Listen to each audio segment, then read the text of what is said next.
घोटकी मुख्तियार घोटकी जे दुकाननि ते छापो, वधीक अघ विकिरो कंदड़ दुकानदारनि ते ॾंढ लागू। अवामी शिकायतुनि ते मुख्तियार घोटकी हसन अली हकड़ो जो पाण मुरादो महांगाई कंदड़ ऐं मुक़रर अघनि खां वधीक अघ वठंदड़ सब्जी, किरियानो ऐं गोश्त जी दुकान ते छापो।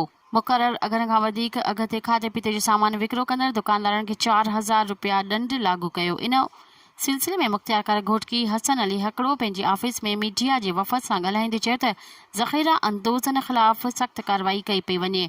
दुकानदार अवाम खे खाधे पीते जी शयुनि जे मुक़रर कयल सरकारी अघ ते फ़राहमी खे यक़ीनी बनाइण, वधीक अघ ते खाधे पीते जी शयुनि विकिरो कंदड़ दुकानदारनि ख़िलाफ़ सख़्त कार्रवाई कई वेंदी। हुन चयो त कंहिंखे बि महांगाई ऐं गैर मयारी शयूं विकिणण जी इजाज़त न ॾिनी वेंदी। सरकारी अघ खां वधीक अघ वठंदड़ दुकानदार कंहिं बि रिआयत जी उमेद न रखनि।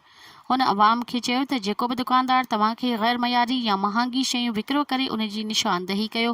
मुंहिंजी ऑफिस जा दरवाज़ा अवाम लाइ हर वक़्तु खुलियल आहिनि। अहिड़नि दुकानदारनि ख़िलाफ़ सख़्त कानूनी कार्रवाई कई वेंदी। मज़ीद ख़बरनि ऐं तफ़सीलात लाइ विज़िट कयो असांजी वेबसाइट www.awamiNewsHD.com ऐं ॾिसंदा रहो अवामी न्यूज़ HD।